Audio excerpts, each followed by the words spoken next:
तो मतलब नीट का पेपर काफ़ी टफ था, फिजिक्स स्पेशली काफ़ी टफ था। तो आज जब पेपर देखा तो आपका क्या रिएक्शन था? थे अर्श गांधी जिन्होंने नीट 2025 में ऑल इंडिया रैंक 11 अचीव करी है। तो अर्श, आपने कैसे अपने आप को पॉजिटिव रखा इस जर्नी के दौरान? मैम लाइक सच बताऊँ तो मुझे बिल्कुल सही सर। अभी जो टेस्ट सीरीज का जिसका डिस्कशन आप कर रहे थे अभी, तो वो इंडिया की नंबर 1 टेस्ट सीरीज में है। ऑलमोस्ट 70,000 बच्चे इनरोल होते हैं हर ईयर। तो मैम अभी ये टेस्ट सीरीज में लाइक जैसे मैंने बोला लाइक अलग अलग वैरायटी ऑफ क्वेश्चन आ जाते हैं लाइक जो भी प्रीवियस ईयर जैसे क्वेश्चन पे बेस्ड और मल्टीपल फॉर्म्स में मैच द कॉलम्स हो गए या दर्शन रीजन हो गए, तो उनसे इंसाइट मिल जाता है एग्जाम में कि ऐसे क्वेश्चन आएंगे और उनको कैसे अप्रोच कर सकते हैं। ओके, तो फैमिली डॉक्टर से तो बचपन से ही क्या यही सपना था कि डॉक्टर ही बनना है? बचपन सब कोई शरारत जो आप शेयर करना चाहेंगे? तुझमें परशुराम सा साहस, भागीरथी है प्रण तेरा, राम समान तेरी मर्यादा, शिव के जैसे ओज भरा, कोशिश करके देख जरा तू, जग होगा कदमों में पड़ा। और ऐसी ही एक कामयाब कोशिश की मिसाल मेरे साथ है, साथ ही में उनके गुरु जिन्होंने इसको कामयाब बनाया है वो भी हमारे साथ है। तो हेलो एवरीवन, मैं हूं गीतांजलि राठौर फ्रॉम myexam.ai। आज हमारे साथ है अर्श गांधी जिन्होंने नीट 2025 में ऑल इंडिया रैंक 11 अचीव करी है। उन्हीं के साथ है जेनेसिस के डायरेक्टर जितेंद्र सर, जिन्होंने इस पूरी कोशिश में अर्श की पूरा मोटिवेट किया है, पूरा गाइड करा है और उनका भी इक्वल कंट्रीब्यूशन है पूरा इस रैंक में। Welcome to the podcast sir Arsh. Congratulation from the team of myexam.ai। तो सबसे पहले बताओ, सेलिब्रेशन का क्या माहौल है, क्या एक्सपेक्टेड था ये रैंक? बिल्कुल एक्सपेक्टेड था। जो जर्नी में इतनी प्रिपरेशन करी तो उसके बाद एक्सपेक्टेड था ही। अच्छा, तो फैमिली का क्या रिएक्शन था इसमें? Family was like very happy, like उन्हें पता था ये ऐसा करेगा ही और एंड में वो रिजल्ट आया। ओके सर, जब आपने फर्स्ट टाइम इंटरेक्ट करा था अर्श के साथ में, तो क्या आपको एक्सपेक्टेशंस थी कि अर्श की रैंक यही आएगी? हाँ बिल्कुल, क्योंकि अर्श में एक हमारा एग्जाम होता है पेरेंट्स एग्जाम, वो दिया था और वो टॉप किया था। और अभी तक की हिस्ट्री है जिन्होंने भी ज्यादातर जिन्होंने भी हमारे टीएससी एग्जाम दिए हैं और जो टॉप 10 मेरा टॉप 20 भी रहा है उसका भी बहुत अच्छी रैंक आई है। तो पहले से पता था कि अच्छी रैंक लेकर आएगा।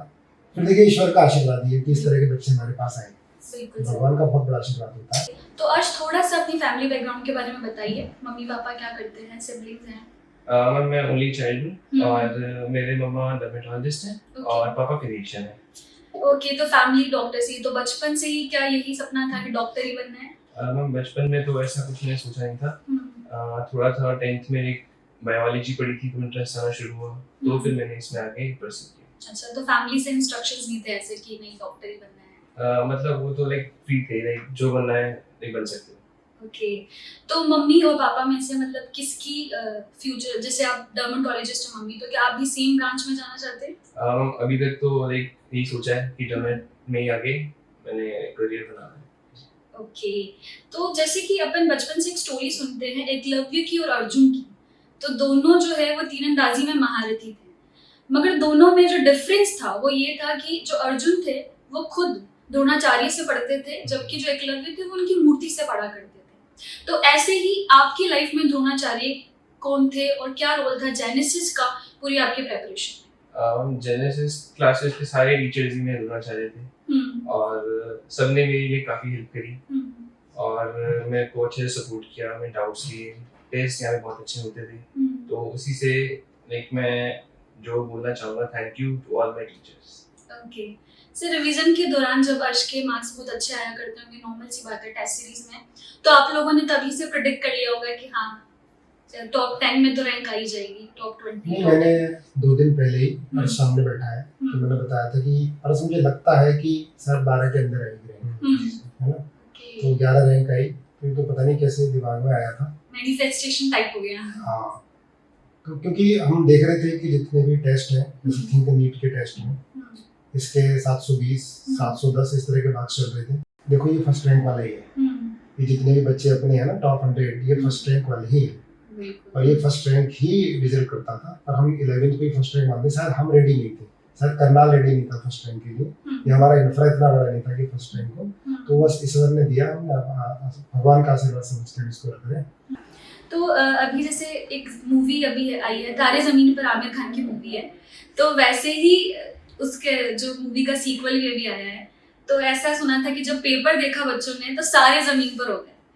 तो मतलब नीट का पेपर काफी टफ था, फिजिक्स स्पेशली काफी टफ था। तो आज जब पेपर देखा तो आपका क्या रिएक्शन था? मैम इनिशियली जैसे मैंने बायोलॉजी अटेम्प्ट करी थी तो पहले 1.5 आवर्स तो लाइक बहुत इजी लग रहा था कि लाइक नॉर्मल जैसे पेपर कोचिंग में प्रैक्टिस करते थे वैसे पेपर आया हुआ है। फिर जब आगे फिजिक्स पे जब मूव ऑन किए तो लाइक लगा कि ये तो थोड़ा सा डिफिकल्ट है और इसमें वो एक्सपेक्टेड जो सोचा था वो स्कोर नहीं आ पाएगा। अच्छा, तो सबसे पहले आपने बायोलॉजी अटेम्प्ट करी थी और फिजिक्स देख के ऐसा लगा था कि शायद मे भी हो जाए कि एक्सपेक्टेड टाइम नहीं आए ऐसा। तो जैसे कि सर बताइए जो टॉपर्स में ऐसा माइंडसेट देखा है कि सिंसियर होते हैं, अभी आप बता रहे हैं कि आजकल ऐसा नहीं है, थोड़ा माइंडसेट अभी चेंज हो रहा है कि टॉपर्स साथ में बहुत सारी चीजें को बैलेंस करके चलते हैं, खेलना, फिजिकल जो अपनी हेल्थ होती है उसको भी बना के रखते हैं। तो पॉजिटिव माइंडसेट का क्या रोल होता है एक स्टूडेंट की लाइफ में? बहुत बड़ा रोल है। देखिए टॉपर, हर बच्चा टॉपर है, हर बच्चे में कुछ ना कुछ आता है। जो नेगेटिव सोचना स्टार्ट कर देते हैं ना, दिमाग में बहुत भर जाता है, ओवर थिंकिंग जो हो जाती है। पॉजिटिव ऑरा होना बहुत जरूरी है। इसलिए हम अपने बच्चों को हमेशा बोलते हैं आध्यात्मिक रोल, कोई भी धर्म हो आपका, कम से कम लगभग 10-15 मिनट एक दिन में हमें अपने ईश्वर को याद करना चाहिए, चाहे हिंदू हो, मुस्लिम हो, सिख हो, ईसाई हो। तो हमारे बच्चे ज्यादातर जो होते हैं आध्यात्मिक हैं और हम लोग गीता पढ़ाते हैं क्लास के अंदर, उससे एक पॉजिटिव ऑरा डेवलप्ड होता है। ठीक है सर, तो आज आपने कैसे अपने आप को पॉजिटिव रखा इस जर्नी के दौरान? मैम लाइक सच बताऊं तो मुझे आई एम फूडी, ओके, तो मुझे लाइक खाना लाइक बहुत पसंद है और मुझे अच्छा खाना मिल जाए, लाइक कोई भी मुझे स्ट्रेस हो, मुझे अच्छा खाना मिल जाए, I will eat. Okay, food makes you happy. हाँ जी, बिल्कुल सही। ओके, तो जैसे क्या होता है, कोई गेम वगैरह देखते हो आप? और गेम्स खेलता हूँ। अच्छा, क्रिकेट? लाइक आउटडोर भी खेलता हूँ, लाइक वीडियो गेम्स भी खेलता हूँ। ओके, तो ऐसे जैसे क्रिकेट में अभी आरसीबी जीती है रिसेंटली, तो बहुत खुशी का माहौल था। तो कभी क्या होता है कि बहुत सारी चीजों में एक टीम को वर्क करना होता है, जो उनकी कमजोरियां होती हैं उनको ध्यान रखते हुए फिर वो नेट प्रैक्टिस करें। तो आज आप बताइए कुछ ऐसी 3 कमजोरियों के बारे में जिन पे आपने फोकस करके उनको सुधारा है। लाइक फिजिक्स, केमिस्ट्री, बायोलॉजी में हर जगह कुछ ना कुछ डाउट्स रह जाते थे या फिर कुछ डिफिकल्टीज आती थी। फॉर एग्जांपल मुझे याद है फिजिक्स का एक टॉपिक था वेव ऑप्टिक्स करके, तो लाइक उसका मुझे बुक्स मैंने पढ़ा तो बुक्स में लाइक इतना अच्छा मुझे एक्सप्लेनेशन नहीं मिला। फिर जब टीचर से बात करी, उनसे एक्स्ट्रा मैंने अलग से टाइम लिया, क्लासेस लगाई, तो एक तो उससे रिजॉल्व हुआ। देन और भी जैसे चीज़ें एक मल्टीपल रिसोर्सेज से अगर उस चीज़ को मैंने सॉल्व करने की कोशिश करी, फिर मुझे पता चल गया कि इसको ऐसे करना ऐसे सर, जैसे एज अ टीचर सबसे बड़ा रोल यही होता है कि जो स्टूडेंट है उनकी कमजोरियों को आइडेंटिफाई करना, उस पर वर्क करना। तो किस तरीके से जेनेसिस इस पूरे हेल्प करता है स्टूडेंट्स की? देखिए मैं जेनेसिस की पूरी टीम ही दिन रात बच्चों के साथ लगी रहती है। तो मुझे याद है क्लास 11th में अर्श को मैंने भी अकेले पढ़ाया, और इसमें इसका क्या था कि पहले ही, और ये सारे बच्चों को करना चाहिए, ये पहले ही आगे इसने पढ़ के रखा। जैसे जनरल ऑर्गेनिक केमिस्ट्री है तो इसने पहले ही पढ़ी, और मैं 40-45 मिनट का समय देता था और ये पढ़ के जाता था, फिर क्लास में वो दोबारा होता था। तो सारे ही बच्चे इस तरह करेंगे तो उनका बेनिफिट होता है। जैसे फिजिक्स से पहले ही पढ़ के जाए एनसीईआरटी से, फिर क्लास में इंटरेक्ट करें, और कोई क्लास नहीं छोड़ी, इसमें इंटरेक्टिव बहुत ज़्यादा रहा। और छोटी छोटी कमी पे काम करते हैं, जैसे टेस्ट सीरीज है, ये थिंक नीट की टेस्ट सीरीज है, 40 से 50 लोग लगातार यही काम कर रहे हैं पूरे साल में, नए नए क्वेश्चन फ्रेम कर रहे हैं, एनसीईआरटी की लाइनें से बना रहे हैं। लास्ट ईयर भी जिसके जितने मार्क्स थे उससे 5-10 नंबर ज़्यादा ही है। इस बार बहुत सारे टेस्ट पहले ही हम लोगों ने बता दिए थे कि कुछ टेस्ट जो है टफ होंगे, तो उससे भी काफ़ी बेनिफिट मिला। तो जैसे हम देखते थे कि भाई टेस्ट 1 हो रहा है या टेस्ट 2 है, तो इसमें इन बच्चों की ये कमी आ रही है, ये इस टाइप के क्वेश्चन गलत कर रहे हैं, तो ये हम अपनी टीम को बताते थे जो थिंक नीट के टीचर टेस्ट बना रहे हैं कि भाई इस तरह के नंबर ऑफ क्वेश्चन और दो, इसमें इस कंसेप्ट में बच्चा गलती कर रहा है। तो ये काफ़ी जो वीकनेस ना टेस्ट सीरीज से काफ़ी क्लियर हुई। ओके, तो आज अभी जो टेस्ट सीरीज का जैसे सर ने अभी डिस्कस करा है थिंक नीट की, तो उसका क्या रोल था आपकी पूरी प्रिपरेशन जर्नी के दौरान? मैम अभी ये टेस्ट सीरीज में लाइक जैसे सर ने बोला लाइक अलग अलग वैरायटी ऑफ क्वेश्चन आते थे, लाइक जो भी प्रीवियस ईयर जैसे क्वेश्चन पे बेस्ड, और मल्टीपल फॉर्म्स में मैच्ड प्रॉब्लम्स हो गए, इटरेशन रीजन हो गए, तो उनसे इंसाइट मिल जाता है कि एग्जाम में कि ऐसे क्वेश्चंस आएंगे और उनको कैसे अप्रोच होता चला है।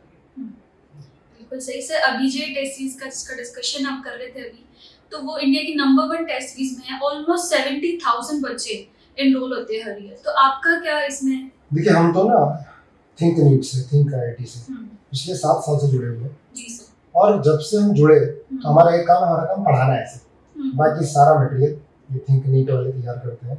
और टेस्ट सीरीज से बहुत बेनिफिट मिला। मुझे याद है कि हमारा अर्ची सैनी जो ऑल इंडिया 51 रैंक लेकर आया था, उसके एक ही बार 705 मार्क्स आए हमारे थिंक नीट की टेस्ट सीरीज में। तो उसके नीट में भी 705 ही है। इसके बाद वासु ऑल इंडिया 33 रैंक, वो भी एम्स दिल्ली में गया, उसके भी जितने मार्क्स आए ना उससे 5-10 ज़्यादा ही है।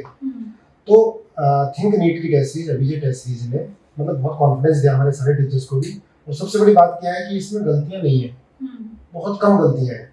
और पेपर जिस तरह का आता है उस तरह का पेपर बनाने की कोशिश करते हैं। जैसे मुझे लगता है जो NDA का पेपर बनता होगा तो बहुत सारे टीचर्स होंगे, नए नए क्वेश्चन बनाते होंगे।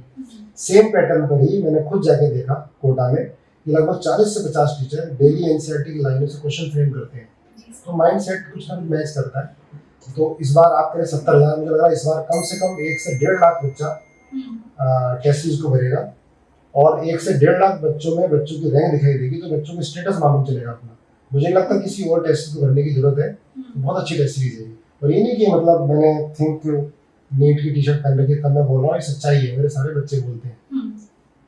तो जैसे कि सर ने बताया और अर्श ने बताया, तो जो भी एस्पिरेंट्स जो इस वीडियो को देख रहे होंगे, तो अगर वो कंफ्यूज है इस बारे में कि कौन सी टेस्ट सीरीज लेनी चाहिए, तो वो बिल्कुल अभी सर ने बता दिया है। आपकी सारी कंफ्यूजन दूर हो जाएगी और बहुत सारा आपको सीखने को मिलेगा इस पूरी पॉडकास्ट के द्वारा। मैं एक बात और बताता हूँ, अभी जो टेस्ट सीरीज जो इसके दोनों ओनर है, दोनों फ्रेंड है, दोनों IIT रुड़की से हैं। और वो इतने मतलब अपने काम के प्रति उनमें इतनी डेडिकेशन है कि जैसे लास्ट ईयर क्या हुआ था कि पेपर का पैटर्न चेंज हुआ, तो उन्होंने सारे के सारे पेपर ही चेंज कर दिए। और कितना मतलब लाखों रुपए का नुकसान हुआ, इतने सारे पेपर प्रिंट हो गए थे। बाकी मैंने कहा किसी ने नहीं किए थे। 1 हफ्ते के अंदर सारा ही सिस्टम चेंज किया, जैसा सिस्टम था NTA का उसी के अकॉर्डिंग चेंज किया। तो दे आर वेरी डेडिकेटेड, बहुत डेडिकेटेड। सर बिल्कुल सही आपने बोला। किसी भी इंस्टीट्यूट में बहुत ज़रूरी रोल होता है कि आप जैसे बहुत सारी चीज़ों को फोकस करके चले, जैसे एग्जाम पैटर्न अगर चेंज हुआ है, ये सारी चीज़ों पे ध्यान दें, तो बिल्कुल सही। तो अर्श, जैसे कि पूरी प्रेपरेशन जो आपकी जर्नी रही है, तो उसमें आपने कौन से सब्जेक्ट्स को, कौन से चैप्टर को ज़्यादा फोकस किया है? जैसे आपने बायो को ज़्यादा टाइम दिया या फिजिक्स को दिया, किस तरीके से पूरा बैलेंस रहता है? मैम मैं ऐसे करता था, लाइक हर दिन का मैं सोचता था कि मैं ये टॉपिक कंप्लीट करना है और उस हिसाब से फिर मैं टाइम देता था। लाइक ऐसा कुछ नहीं था फिक्स कि इतने आवर्स मैंने इसको देने। लाइक मैं एक दिन का शेड्यूल बनाता था और उसको पूरा करता था। तो हर दिन शेड्यूल को आप चेंज करते थे कि वही सेम फॉलो करते थे? मतलब फ्लेक्सिबल था मैम शेड्यूल मेरा। लाइक जो मुझे अर्जेंट है वो मैं पहले कर लेता था, और जो लगता था थोड़ा सा ज़्यादा टाइम कंज्यूमिंग है उसे थोड़ा सा बाद में ऐसे एडजस्ट कर लेता। और कोई ऐसे स्पेसिफिक चैप्टर्स जिन पे आपने ज़्यादा फोकस करा है? जैसे फिजिक्स में मैंने पहले ही बोला वेव ऑप्टिक्स, लाइक उससे मुझे थोड़ा सा डर लगता था। देन केमिस्ट्री में इनऑर्गेनिक केमिस्ट्री, ओके। और बायोलॉजी में एनिमल पार्ट यूनिवर्स वाले टॉपिक्स होते थे। तो अर्श, जैसे कि आप सुपरस्टिशियस हो थोड़े से? Not really. ओके। तो बहुत बार ऐसा होता है कि कुछ लकी चांस होते हैं, तो ऐसा कुछ बिलीव था आपका कभी? अच्छा नहीं मैम, ऐसे तो कुछ नहीं था। It's just hard work and motivated हमेशा। चलो, तो अब आप एक बार जो भी हमारे एस्पिरेंट है फ्यूचर, तो उन फ्यूचर एस्पिरेंट्स है, तो उनको क्या बताना चाहेंगे कि ऐसी कौन सी 3 टिप्स है जो आपको इस जर्नी में बहुत ज़्यादा हेल्प करा है और जो उनको भी हेल्प करे? एडवाइस मेरी ये रहेगी कि क्लासेस कभी मत मिस करना। लाइक जो टीचर्स आपको रिकमेंड करते हैं उसे कंप्लीट करो उसे। और अपने जो मॉड्यूल्स होते हैं, कोचिंग मॉड्यूल्स होते हैं, वो आपको अच्छे से पूरे करने चाहिए। और टेस्ट सीरीज मैंने ज्वाइन करी थी, तो टेस्ट जितने आपको मिले उतने कम है। तो टेस्ट अच्छे से देना चाहिए, उसकी एनालिसिस अच्छे से करनी चाहिए। देन आई विल से कि जो भी है कंसिस्टेंट रहो। लाइक ऐसा नहीं है कि आप एक दिन पढ़ लिए फिर आगे आपने पढ़ा नहीं। आपको हर दिन पढ़ना है, चाहे थोड़ा थोड़ा ही पढ़ो, हर दिन पढ़ो।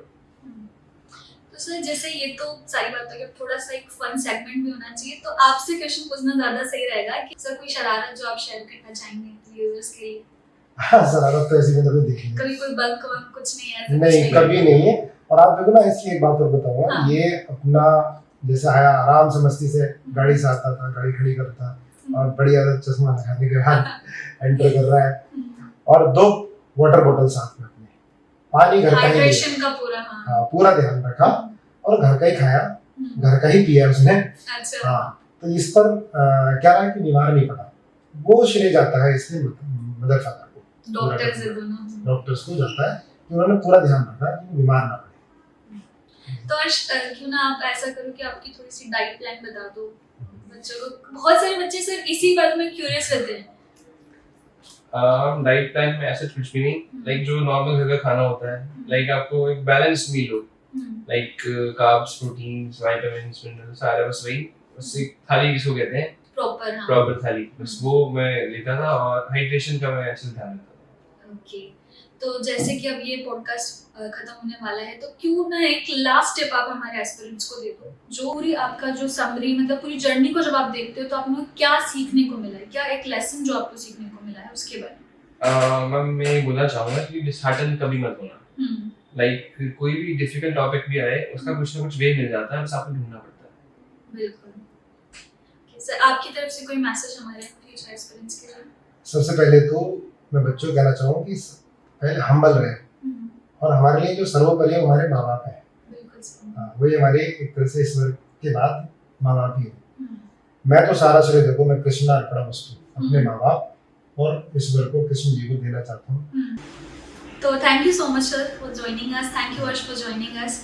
तो ये सारा पॉडकास्ट सभी बच्चों के लिए बहुत ज़्यादा इंपॉर्टेंट रहा है, तो आई होप आप सभी को बहुत सारा सीखने को मिला होगा। Thank you.